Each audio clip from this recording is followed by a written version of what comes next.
Notre famille de Belgique m'a introduit à l'international, surtout les langues. Et j'ai toujours été fascinée par l'ailleurs, et en particulier les langues. J'ai toujours beaucoup aimé les langues et probablement que ça date de cette époque-là. J'étais encore petite, j'avais 10 ans. Je commençais à apprendre l'anglais chez ma grand-mère, l'année où on est resté chez elle.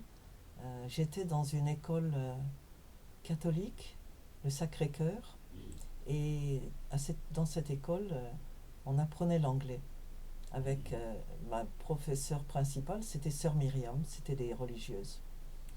Et je me souviens de mes cours du soir, je révisais mes notes de cours chez ma grand-mère, bien sûr.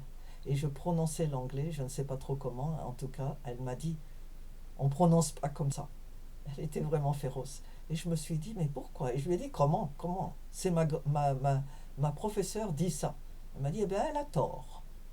Et, et c'est à ce moment-là que j'ai découvert qu'elle connaissait l'anglais. J'avais aucune idée. Un jour, j'ai fait une sottise, je sais pas trop, je crois que je parlais avec une voisine à l'école et dans la classe. Et on m'a donné 100 lignes. C'était la punition standard. Quelque chose comme je ne parlerai pas en classe, et il fallait écrire ça 100 fois.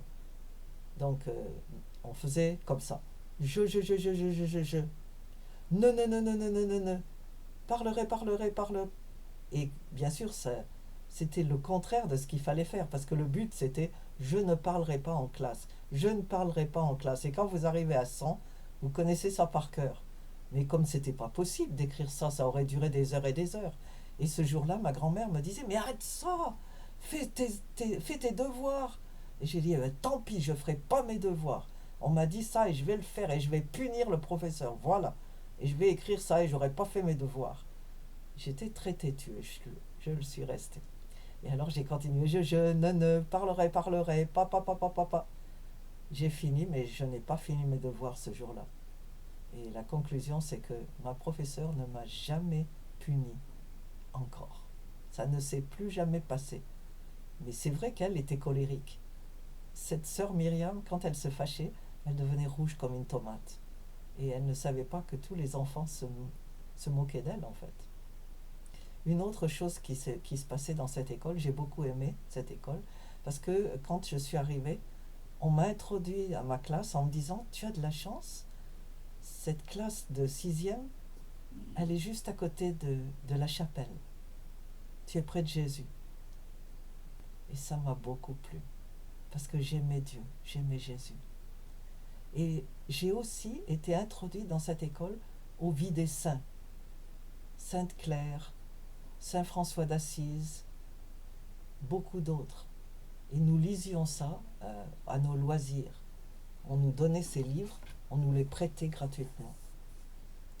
Donc ma famille de Belgique, elle parlait français, elle parlait allemand, elle parlait anglais, elle parlait surtout flamand.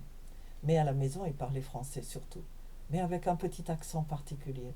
Vous savez, comme les Québécois ont un accent qui les fait reconnaître à 1000 lieues à la ronde. Les Belges, c'était comme ça. Ils parlaient sans arrêt du journal local, La Libre Belgique. Je suis allée une fois chez mes grands-parents, donc je vous le disais, à Gand, et j'étais petite à ce moment-là.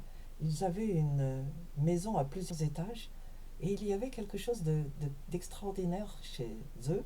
C'était ce qu'on appelait l'entresol et le sous-sol. Donc, quand on était dans la cuisine, il y avait une petite fenêtre très étroite, mais euh, rectangulaire, et on ne voyait que les pieds des gens qui passaient sur le trottoir, parce que c'était au niveau de c'était plus bas que le sol de dehors.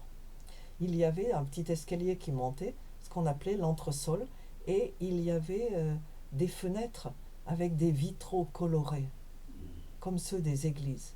Et ça donnait une couleur très particulière. Il y avait énormément de jaune et d'orange qui mettaient le soleil dans cet appartement, qui en avait bien besoin parce que la Belgique n'était pas très ensoleillée, il faut dire. Au contact de cette famille, j'ai découvert les beaux-arts, surtout la peinture flamande, Rembrandt et d'autres, et aussi appris la patience de ma grand-mère. J'ai donc aussi découvert les langues. Maintenant, mes parents, mes grands-parents paternels, les parents de mon père étaient du département. Donc c'était des gens de la Drôme, du sud de la Drôme. Le sud de la Drôme qui était déjà la Provence. On appelait ça midi moins le quart. Ce n'était pas le midi, mais c'était déjà les cigales, la chaleur. Ma grand-mère avait pour nom de jeune fille Motte, comme une motte de terre. Euh, et mon arrière-grand-mère avait emmené sa famille le week-end ou quand ils avaient le temps, surtout le dimanche apparemment, en promenade.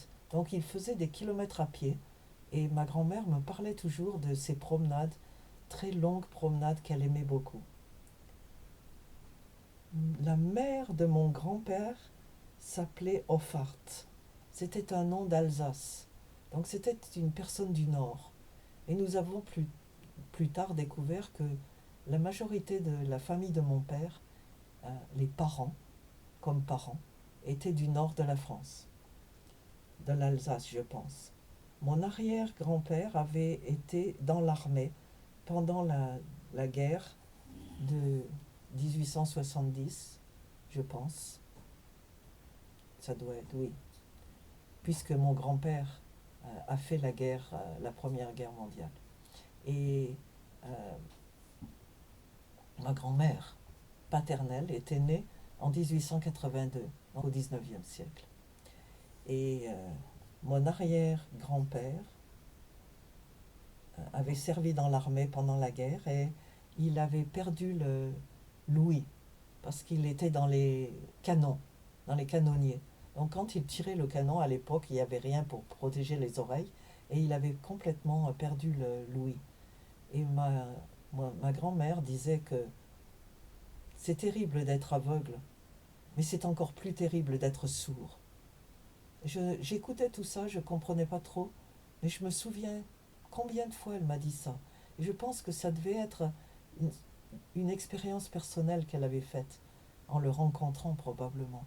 Elle disait que c'était terrible, que tu n'entends pas les gens parler, que tu ne les entends pas rire. Pour moi, je pensais que être aveugle était encore pire, parce que j'aimais beaucoup regarder tout ce qui m'entourait. Mes grands-parents se sont mariés en 1904. C'était un mariage arrangé et ma grand-mère m'avait raconté comment ça s'était passé, que elle faisait partie de la petite bourgeoisie et un jour, une marieuse était venue rencontrer ses parents. À l'époque, il y avait des femmes qui étaient des marieuses, donc qui arrangeaient les mariages, qui contactaient les familles quand les enfants arrivaient à l'âge où on se marie, peut-être 18, 19 ans. Euh, elle rencontrait les familles et leur permettait de se rencontrer. Donc elle est allée dire à la famille de ma grand-mère, je connais quelqu'un qui ferait un bon mari.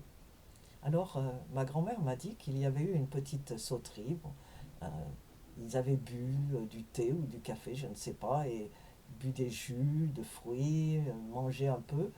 Et elle avait rencontré ce jeune homme, Henri, euh, et elle m'a dit plus tard, oh, j'étais une oie blanche, comme on dit à l'époque, on disait à l'époque. Je ne connaissais rien, je ne savais même pas comment on faisait les enfants. Et j'avais très peur le jour où on s'est marié et qu'il m'a prise pour m'emmener en voyage de noces et il m'a embrassée et je me suis dit, oh là là, mais je ne veux pas un enfant tout de suite. Mon grand-père a vraiment été amoureux de cette jeune femme. Donc ils se sont mariés. Au bout de 3 mois, on leur a demandé, vous êtes content, vous voulez vous marier, ça vous va? Ils ont accepté. Et ils se sont mariés donc en 1904. Et mon grand-père et ma grand-mère s'adoraient en fait. Et mon grand-père a toujours tout fait pour ma grand-mère. Il y avait, il avait beaucoup d'attention pour elle. Par exemple, chaque fois que j'étais chez eux, je les voyais, elle faisait la cuisine, et puis ils mangeaient dans la cuisine ensemble. Et quand c'était fini, mon grand-père ne partait pas tout de suite fumer la pipe au salon. Il attendait que ma grand-mère ait fini la vaisselle. Et chaque fois, avant de commencer la vaisselle, elle disait: oh là là, les gangsters sont encore passés. Parce que tout était bien sûr sans dessus-dessous. Il y avait des casseroles sales, des assiettes sales. Et il ne disait rien, il la regardait. Et tout son amour passait dans ses yeux. C'était un bel homme qui avait été roux et qui était blond pâle, presque blanc quand je les ai connus. Et il fumait la pipe. Il avait une petite barbiche et une moustache tombante. Et quelquefois, quand il mangeait, il y avait un peu de jus qui tombait et il s'essuyait la bouche. Et chaque jour, il amenait des seaux de charbon pour chauffer l'appartement. Le charbon était stocké dans la cave. Et il allait le chercher avec un seau. Ma grand-mère n'a jamais porté un seul seau de charbon. C'était lui qui se chargeait de ça. Et il a fait ça jusqu'à ce qu'il meure. Toute sa vie. Il aimait ma grand-mère. Il aimait vraiment ma grand-mère. Et on saura la suite la prochaine fois.